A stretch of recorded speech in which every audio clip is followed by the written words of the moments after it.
G കാർത്തികേയന്റെ കുടുംബാംഗങ്ങളെ സന്ദർശിച്ച് നിയുക്ത മുഖ്യമന്ത്രി വി ഡി സതീശൻ.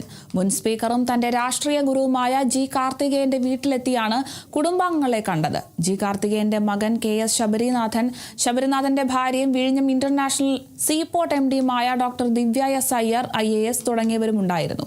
ജി കാർത്തികേയന്റെ വിരൽ തുമ്പിൽ തൂങ്ങിയാണ് താൻ രാഷ്ട്രീയത്തിലേക്ക് പ്രവേശിച്ചതെന്നും ഇവിടെ വന്നില്ലെങ്കിൽ താൻ മറ്റെവിടെ പോകാനാണെന്നും വി ഡി സതീശൻ പറഞ്ഞു. ജി കാർത്തികേയന്റെ ഭാര്യ സുലേഖ ടീച്ചറോട് സംസാരിക്കുന്നതിനിടെ അദ്ദേഹം വികാരാധീനനാകുകയും ചെയ്തു. തനിക്കും കാർത്തികേയൻ സാറിനും മൂത്ത മകനാണ് വി ഡി സതീശനെന്നും സതീശന്റെ കഴിവുകൾ വളരെ നേരത്തെ തിരിച്ചറിഞ്ഞത് ജി കാർത്തികേയനാണെന്നും സുലേഖ ടീച്ചർ പറഞ്ഞു.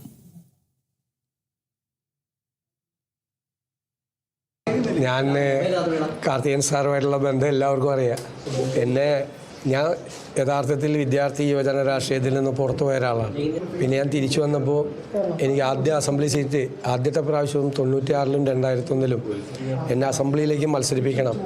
അവൻ MLA ആയിക്കഴിഞ്ഞാൽ പാർട്ടിക്ക് ഒരു അസറ്റായിരിക്കും എന്ന് ശ്രീ AK ആറിനെയും ശ്രീ K കരുണാകരനെയും കണ്ടു പറഞ്ഞ് എന്നെ ആ സ്ഥാനത്തേക്ക് കൊണ്ടുവന്ന ആളാണ്.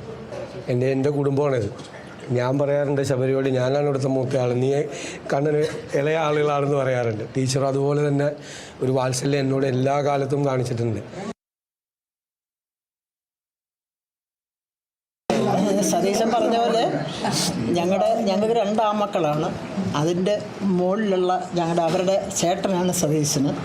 പിന്നെ നിങ്ങൾക്കൊക്കെ സതീശൻ മുഖ്യമന്ത്രിയായിരിക്കാം ഇപ്പോൾ, അല്ലേ? പലർക്കും പലതായിരിക്കാം. പക്ഷേ സതീശൻ എനിക്കും കാർത്തികേയൻ സാറിനും ഞങ്ങളുടെ മൂത്ത മകനാണ്.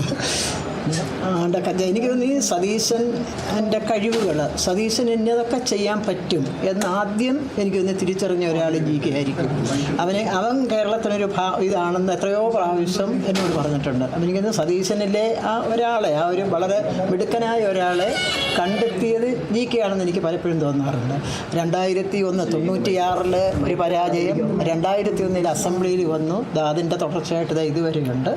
ഇനിയും സതീശന് വളരെ വളരെ വളരെ ഉയരങ്ങൾ കീഴടക്കാനുണ്ട്. ഒരു നല്ല മുഖ്യമന്ത്രിയായിട്ട് അറിയപ്പെടാനുള്ള ഭാഗ്യം ഉണ്ടാവട്ടെ എന്ന് ഞാൻ ആഗ്രഹിക്കുന്നു കേട്ടോ. നല്ല